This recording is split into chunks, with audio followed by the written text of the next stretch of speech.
بسم الله الرحمن الرحيم. الوسوسة في الصلاة والقراءة. الوسوسة في الصلاة والقراءة. أتى عثمان بن أبي العاص رضي الله عنه إلى النبي صلى الله عليه وسلم فقال: يا رسول الله، إن الشيطان قد حال بيني وبين صلاتي وقراءتي يلبسها علي. فقال النبي صلى الله عليه وسلم: ذاك شيطان يقال له خنزب، فإذا أحسسته فتعوذ بالله منه واتفل على يسارك ثلاثا. قال: ففعلت ذلك فأذهبه الله عني. أتى عثمان بن أبي العاص رضي الله عنه إلى النبي صلى الله عليه وسلم فقال: يا رسول الله، إن الشيطان قد حال بيني وبين صلاتي وقراءتي يلبسها علي. فقال النبي صلى الله عليه وسلم: ذاك شيطان يقال له خنزب، فإذا أحسسته فتعوذ بالله منه واتفل على يسارك ثلاثا. قال: ففعلت ذلك فأذهبه الله عني. الركوع. كان النبي صلى الله عليه وسلم يقول في ركوعه: سبحان ربي العظيم.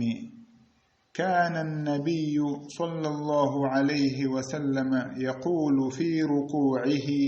سبحان ربي العظيم. كان النبي صلى الله عليه وسلم يقول في ركوعه وسجوده: سبحانك اللهم ربنا وبحمدك اللهم اغفر لي. كان النبي صلى الله عليه وسلم يقول في ركوعه وسجوده: سبحانك اللهم ربنا وبحمدك اللهم اغفر لي. كان النبي صلى الله عليه وسلم يقول في ركوعه وسجوده: سبوح قدوس رب الملائكة والروح. كان النبي صلى الله عليه وسلم يقول في ركوعه وسجوده: سبوح قدوس رب الملائكة والروح. بسم الله الرحمن الرحيم.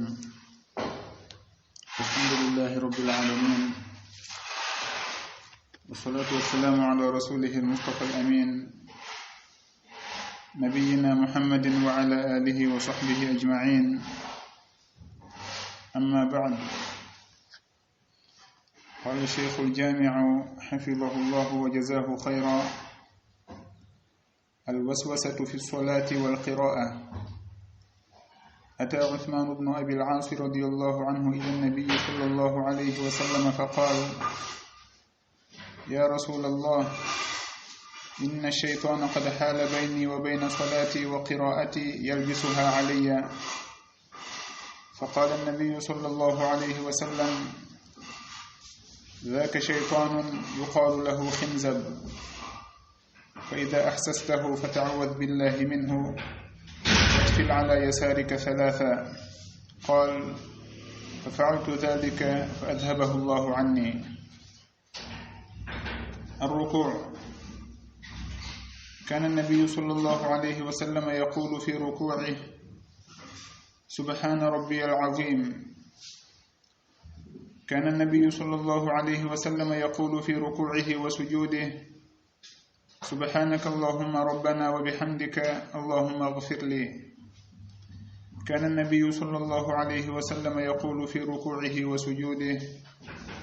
سبوح قدوس رب الملائكة والروح.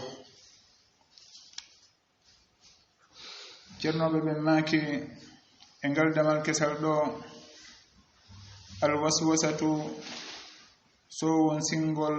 ما سوون سينيد في الصلاة اندر جلد والقراءة اكجند. أتى أري عثمان بن أبي العاص on sahabajo wi'etenoɗo Uthman ibnu Abil As radiyallahu anhu yo Allahu welega e makko ila nabiyyi fade ka annabijo sallallahu alayhi wa sallam yo Allahu juulu e dow maɓɓe o hisinaɓe. faqala o wi'i kanko Uthman ibnu Abil As ya rasulallah ko onon yonelaɗo Allah inna shaytana no shaytane dey qad hala gongi o heedi bayni hakkunde an wa bayna solati e hakkunde julde anden wa qira'ati e jande anden yalbisuha himo jillindira julde nden e jande nden alayya e dow an woni himo jiɓindira miijo makko ngon ha o ronka andude ko o woni e juulude e ko o woni e jangude.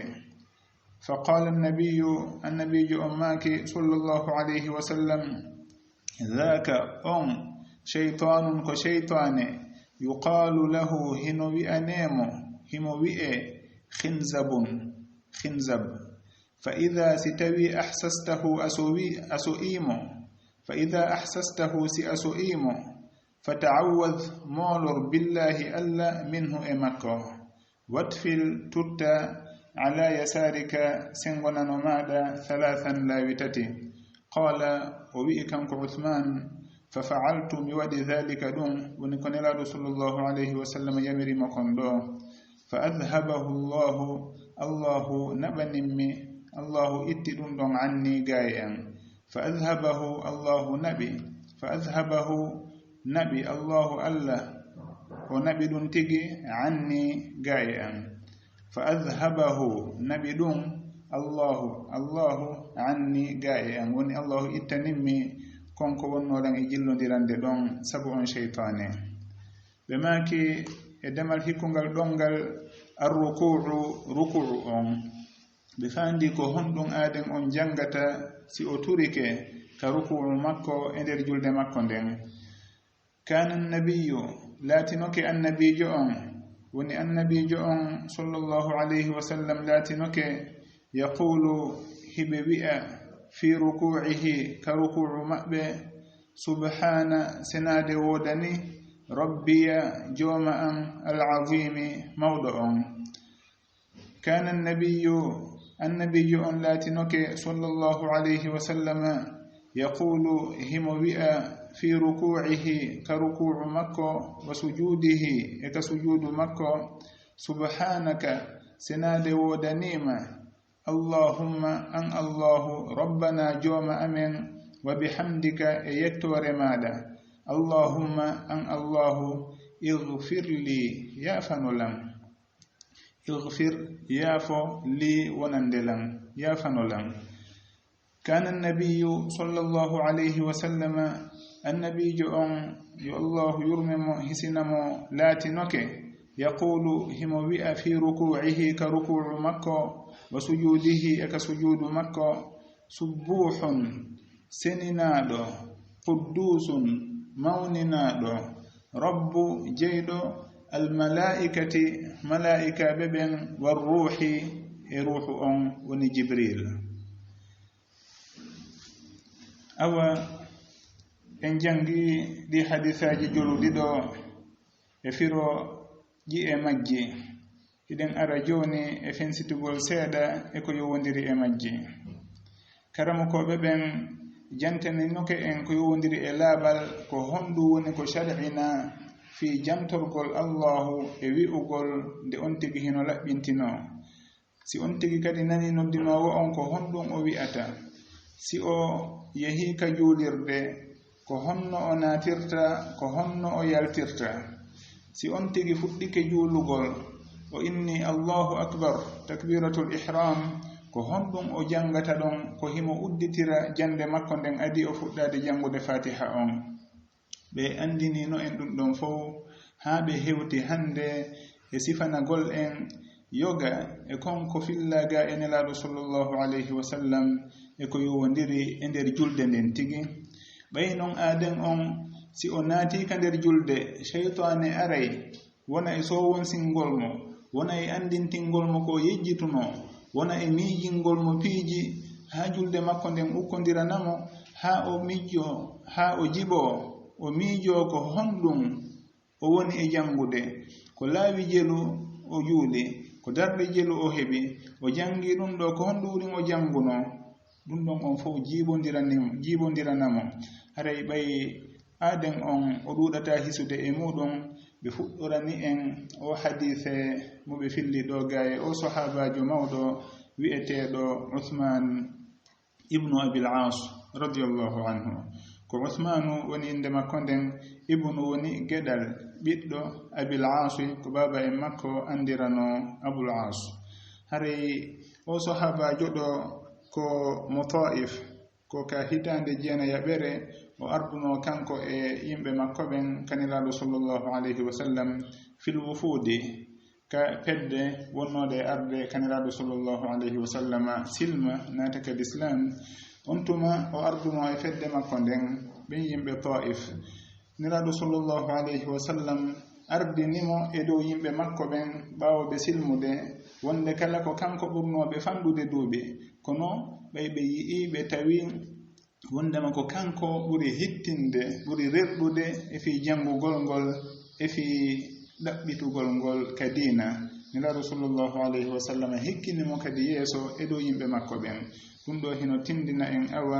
aaden on o hittiniri ka diina o ko noon o hana ardinirede wona duuɓi daarete ko yowdiri e diina kan wona darajaji goɗɗi goo kono ko hittingol ngol teliren ka diina e faamugol diina kan ko ɗum ɗo woni maande ardagol ka diina ko ɗum waɗi si tawi en ari ka julde nelaɗo sallllahu alayhi wa sallam heɓe andini en wondema ko ardoto ko ɓuri handude e ardade yimɓe ɓen ka julde ko ɓurɗoɓe jangude alqur'ana o sabu noon juulugol e jangugol alqur'an koko jogodiri koko humodiri ɓurɗo faamude alqur'ana o ko on ɗon ɓuri handude e hikkinede yeeso ka julde oɗo sahabajo radiyallahu anhu o wi'i maɗum karama koɓe wi'i no ardi noon ka hadise wondema o sahabajo ɗo ari ka nelaɗo sallllahu alayhi wa sallam ata ari Uthman ibn Abil As ila faade annabijo on woni o ari ka nelaɗo sallllahu alayhi wa sallam faqala o wi'i ya rasulallahi ko onon yunulaɗo allahu inna shaytana no shaytani dey qad gongi haala bayni wa bayna solati o heedi hakkunde an e julde an nden woni o ala e accude mi anda ko honɗum mi woni e juulude wano noon kadi wa qira'ati e jande an nden shaytane ala accude mi anda ko honɗum mi woni e jangude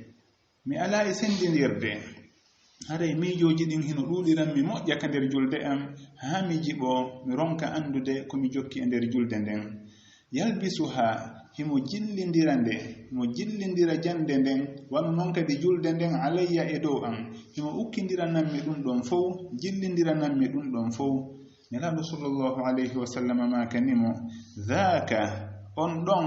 ɗum ɗon dhaka ko sapporɗum ka arabu ko ismu ishara hiɓe mari noon sapporɗe ɗiɗi nde ɗo woni fi ɓattiɗo ɓe inna za oɗo maɗum haza ɓe ɓeydita ɗon ha on kono ko hunde wotere nden ɓe innayi ha on ko fi wattinirgol yila on tigi ɓe inna haza ha on ko littanbi za on woni sapporɗum ɗum haray ko ɓattiɗo innete za maɗum haza amma si tawi o woɗɗi seeɗa ɓe innamo zaka haray ɗo ɓe maki zaka on ɗon haray oɗo e on ɗon haza on woni oɗo zaka woni on ɗon si tawi himo woɗɗi moƴƴa ɓe inna zalika haray on ɗon o woɗɗi moƴƴa ɗum ɗon ɓe inta zalika wonde kala noon hino sappore zalika ko ɓatti zalika alkitabu la rayba fihi alqur'ana on himo ɓatti o woɗɗa wonde kala ko zalika woni ko hutora ɗon haray koko be maki do zaka ko ismu ishara ko inde sapporde no be jantorta non ka hala arabu be maki zaka on don dey shaytanun ko shaytane yuqalu lahu himo wi'e khinzab be inna hino sellaka wi'e khinzab e khinzib wana non khanzab ma khinzib be ne fo hino sella kono do ko buri lollude kon kamase ko khinzab wo on shaytane don ko khinzab o wi'ete hare ko dum don o jamma be inne non wondema ko woni khinzabu ka hala arabu ko huyrete lubunde do woni khinzab telen ka hala arabu hare o shaytane do kadi kono woni no innira khinzab sabu non shaytane koko luuɓe koko ñiddi ko e ko soɓide ɓurata wonde haray ɓe maaki sallllahu alayhi wa sallam on cheytane wi'eteɗo khinzab ko kanko arata e o sahabaɓe ɗo e sowon singol no mbela noon haray ko on cheytane ɗon kadi arata sowon sinamo kala e yimɓe ɓen haray fof hino wawi wonde ɓe maaki on cheytane ɗon ko khinzabu wi'ete fa ida ahsastahu si tawi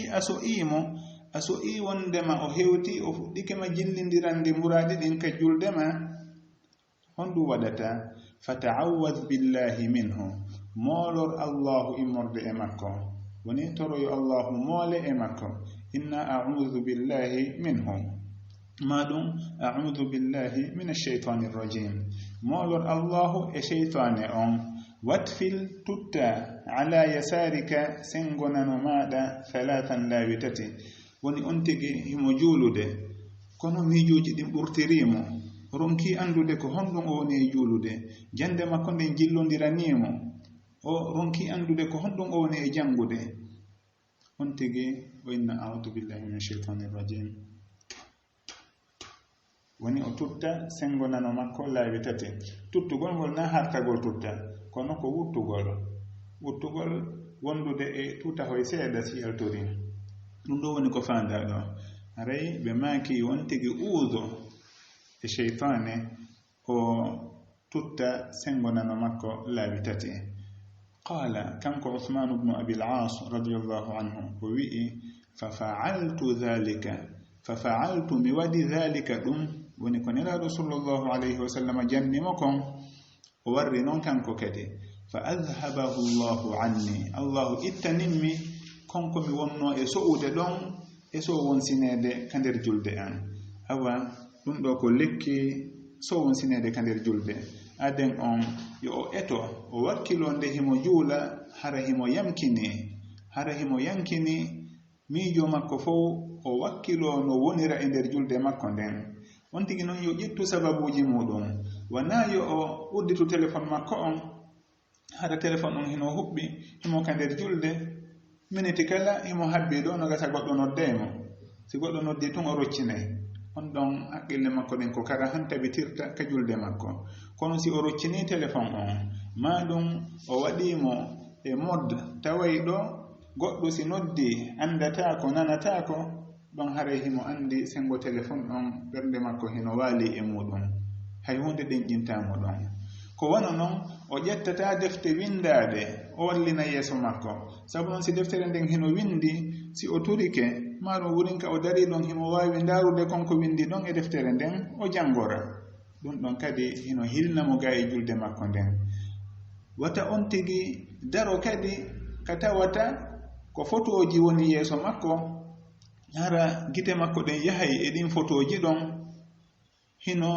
hilnamo kadi ga e julde makko nden maɗum hara himo huɓɓini télé ɗa maɗum himo huɓɓini ɗa radio himo juulude takko ɗon sugu ɗum ɗon on fof hino raɗo yankinagol ngol e nder julde nden haray on tigi waɗu sababuji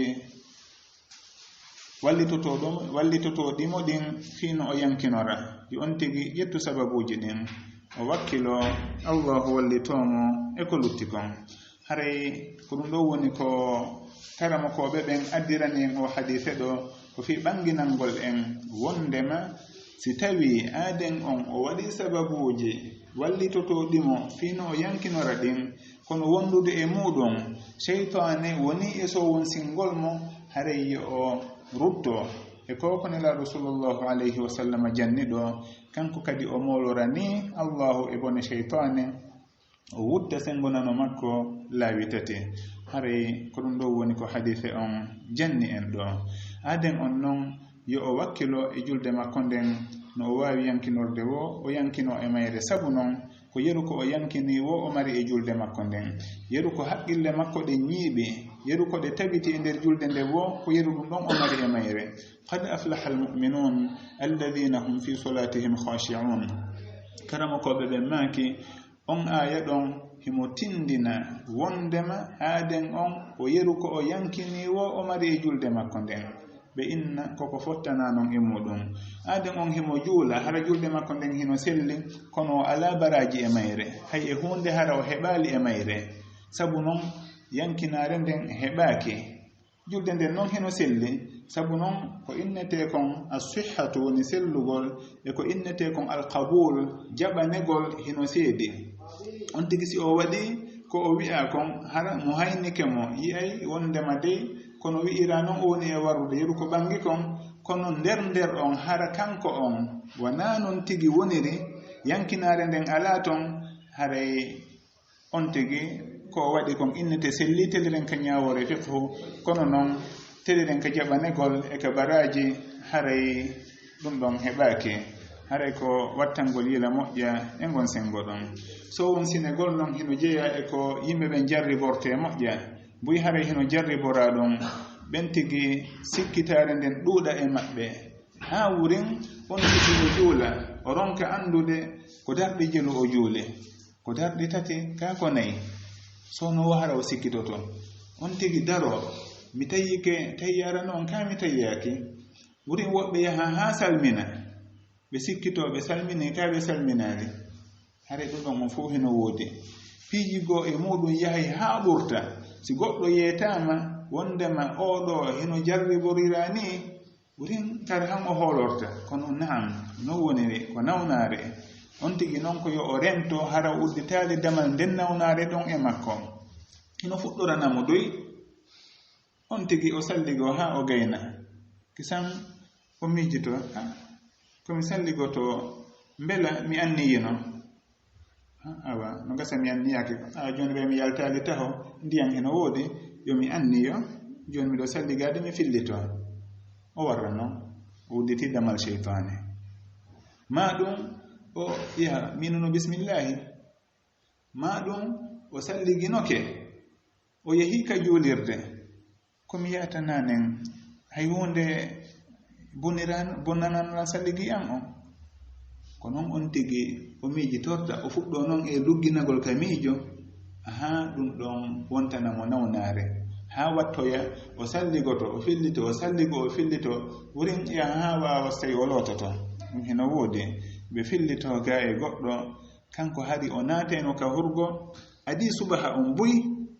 fi heblanagol subaha kono o yalti wonde nangi ngin fuɗi hara nangin fuɗi si on tigi yalti himo wakkili noon ka diina himo eti kono ko ɗum ɗon o jarribora noon wona e ɗon woɓɓe nde hino yalta hara lootike sabu noon ɓe wawi wonde ka hurgo ɗon ɓe salligo ɓe no gasa hara so ɓe hummemi ngo sengo ɗo e tuba mbamma dolokke on ɓe loota ɗum ɗon har noon ɓe renta hay e hunde kono ɓe nagasi ɓay tun no woodi sikkitar nden awa on tigi yo lootu toon ɓe illala o loota ɗum ɗon wonaya no gasa hara kadi wiccirinoɗa wiccitiriɗa ko noon on tigi jokkirta ha tawa yo ɓorto joni nayi wuppu on tigi wona e wuppugol ka nder hurgo toon haray sugu ɗum ɗon on fof koko rentete ko doyi doyi fuɗɗorta wata aden on tewto sikkitare nden few ko ɓe eggayno kon ga e goɗɗo e ɓen yawtunoɓe moƴƴuɓe o inna kanko nde o juulata hara wonda e laaɓal hino ɓuranimo nde o ɗoftoto cheytane woni hon ɗum o salligike imo honde o salligike sikkitare fuɗɗike arde e makko salligima on o timmuno o selluno ma ɗum o bontali ma hunde kaari o inni o tewtata ko ɗum fof o yahay o juula ma ɗum koko wonda e sowde ɗa mbela na goɗɗo yaltirma yehi ndaroya on tigi so tawi o tewtike ɗum o naata kadi ka hurgo o itta conci makko o wona e ndarugol goɗɗum no ɓuuɓa wona ɗon e lootugol wayno gasi ɓe mi sikki tigi joni mi lootu ton o loota ɗon ɓurin o lootora conco e makko koye on tuma o salligo kadi kesum yaho yaɗa seeɗa no gasa batte konko o looti ɗon kadi memamo awa goɗɗum no gasa yaltirimo kadi o yiltito ko noon woɓɓe wonirta ha tawa do'ayɓe feetinde woɓɓe hara hay goɗɗo naati ka maɓɓe si yalti ɓe lootay suudu ndu sabu cheytane hara fooliɓe haqqille maɓɓe wa'i wastayi ɓe feetay woni nanon goye wodirgol ni to hummi lande boyi aranilam ko nantata e ɗum ɗo ko yowdiri e muɗum woɓɓe hara hino wulla wuri nde hiɓe lando hara ɓe wulla wondema ɗum ɗo tampiniɓe ɗum ɗo lorriɓe sonjiɓe moƴƴa ɓe ronku noon ɓe ronku andude ko honno ɓe gerdata haray wona hunde sama kalare mo jarriburama ɗum ɗo haray o jarriburama ko tiiɗi ɗum waɗi mo kala yo rento hara udditanade cheytane ngal damal ɗon e dow muɗum yo on tigi woɗɗintin e makko ɗin miijoji si sikkitare fuɗɗike arde yo on tigi fuɗɗo miijitade fi goɗɗum ngo haro miijitaki ha acci aw mi luggintino ko honno mi fuɗɗorno salligi am on mi lootu ɗum ɗo mi anditi ɗum da mi anditala e hunde nder salligi on ayo mi fuɗɗito o woye tentin noon ka bange anniyegol e nder salligi maɗum e nder longal fandaka e muɗum yo on tigi daro miijito taw miɗo lootade longal maɗum miɗo salligade na ɗum woni ko fanda on tigi o ari o ɓanni ndiyam makko o fuɗɗike lootade ma o fuɗɗike salligade himo andile o salligo to woni ko ɗum woni ko fanda kon si on tigi no waɗi ɗum ha gayni woni sikkitagol si anniyike ma anniyaki haray dey o fuɗɗike udditande cheytane demal e dow makko haɗa koko rentete nelaɗo sallllahu alayhi wa sallam janni en ɗo ko honno on tigi raɗorta ngol sowon sinegol ka nder julde wano noon kadi ɓe andini en si miijoji goo ari ha falama sonjude neɗɗo on yo on tigi haɗito ga e majji yo o taƴu ɗin miijoji ɗon o usinno allahu min ash-shaytanir rajim